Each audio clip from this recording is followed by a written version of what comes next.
It was 1:47 a.m. Daniel Ashcroft had been driving alone for nearly 6 hours. The road was empty. The rain hadn't stopped for miles. Then his GPS spoke. Turn right in 500 feet. Daniel frowned. He knew this highway. He had driven it before. There had never been a turn here. He looked at the screen again. Turn right in 500 feet. Ahead, something appeared through the fog. A green highway sign. Daniel slowed down. The sign read, Exit 117. Ashcroft. Daniel reached for his phone. No signal. He opened his offline map. Nothing. No Ashcroft. No road. No town. He stared at the sign. Then the GPS spoke again. Turn right now. Daniel hesitated. For a few seconds, he considered staying on the highway. Then curiosity won. He turned. The moment he left the highway, the sound of traffic disappeared. The radio turned to static. His phone lost the last bar of signal, and the GPS froze. The screen went completely black. Then, one word appeared. Ashcroft. 10 minutes later, Daniel saw lights ahead. A town. Small, quiet, almost completely dark. He drove slowly into Ashcroft. There were no people, no moving cars, no traffic.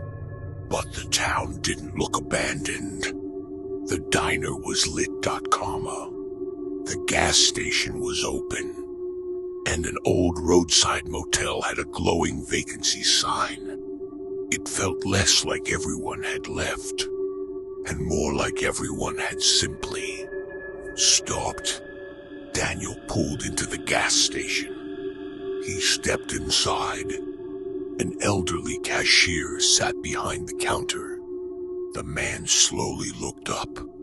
Daniel opened his mouth to speak, but before he could say anything, the old man asked, "Missed the exit, didn't you?" Daniel froze, because he had never told anyone about the exit. Daniel forced a smile.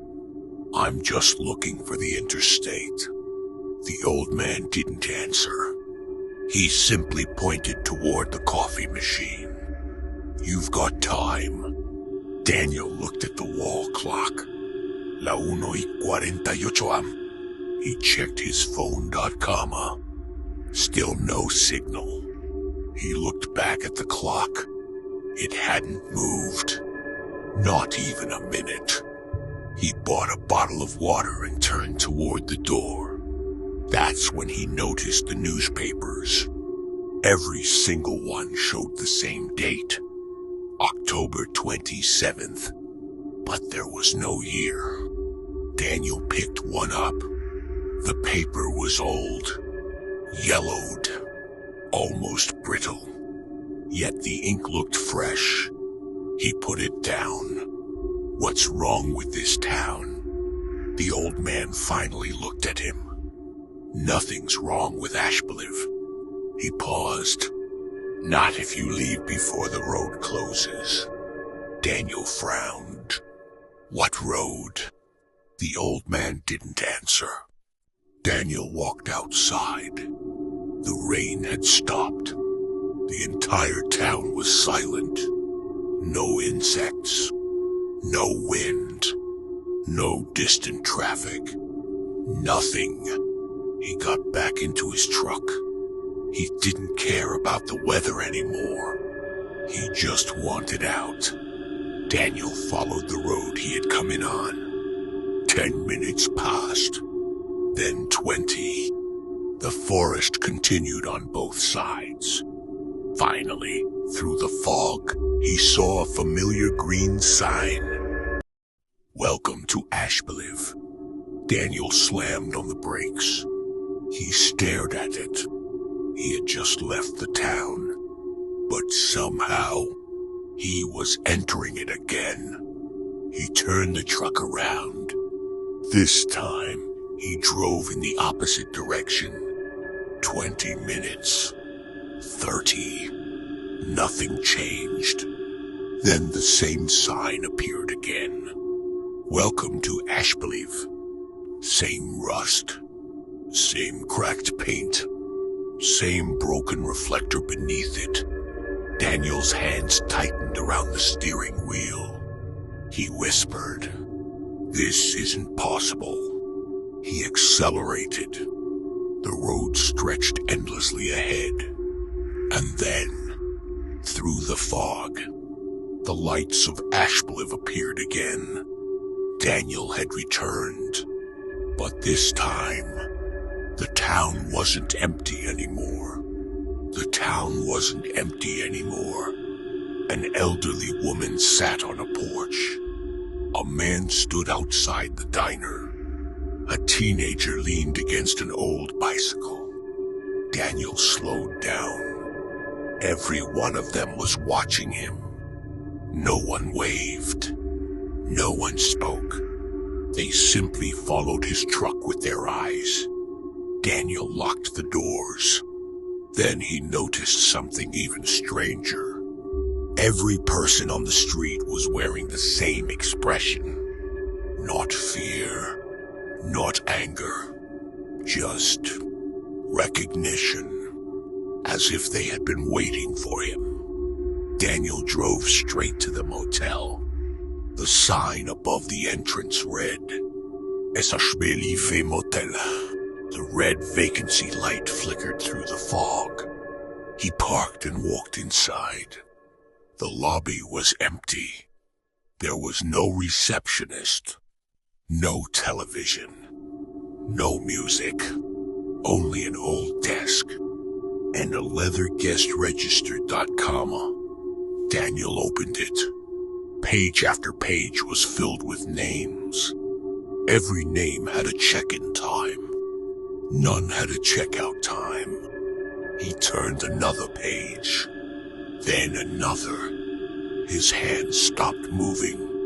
The final entry was dated October 27th, and underneath it was his name, Daniel Ashcroft, Room 12, 1:48 a.m.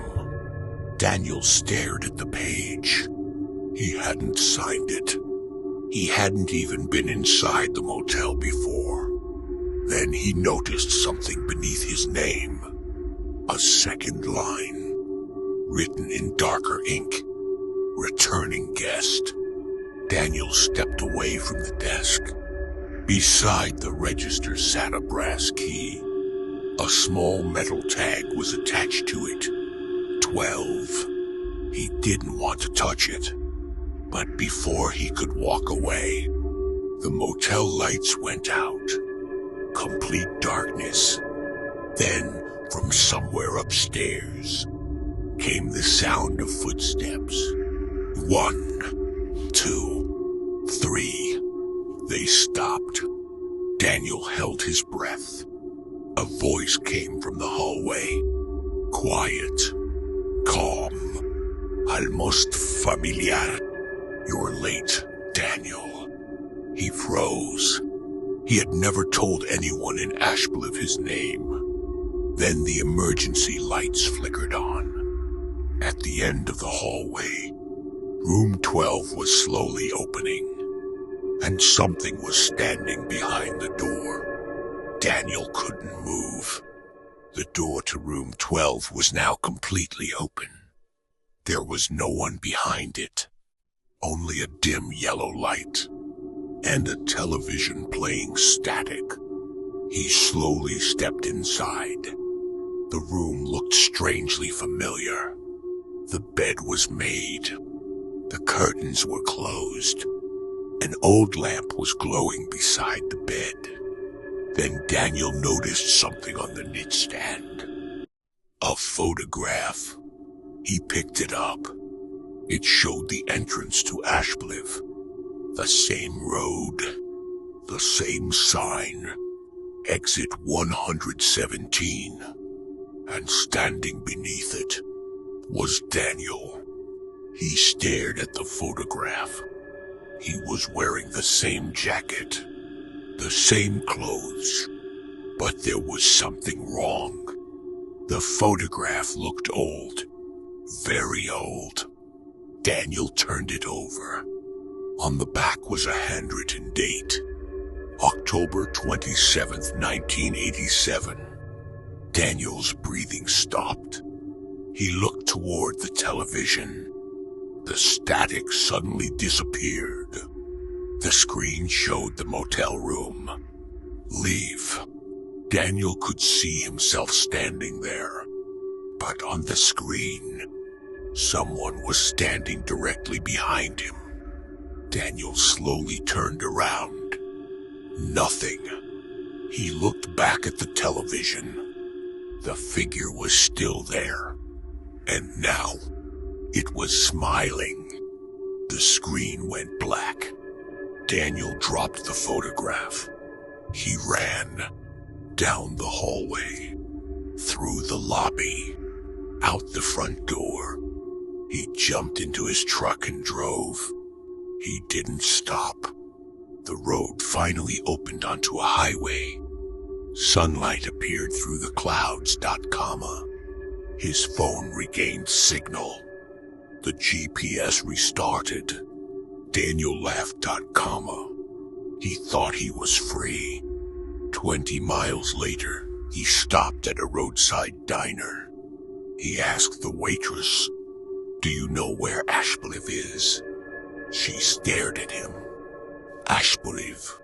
Yeah. She shook her head. There isn't a town called Ashcroft around here. Daniel pulled out his phone. He searched every map. Nothing. Then his GPS suddenly made a sound. Route updated. Daniel looked at the screen. His destination had changed. Exit 117. Ashcroft. He hadn't entered it. He hadn't touched the screen. Then he looked through the windshield.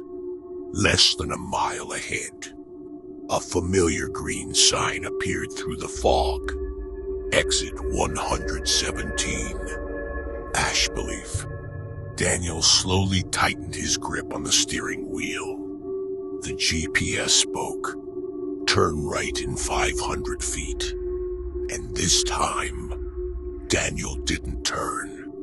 The road did.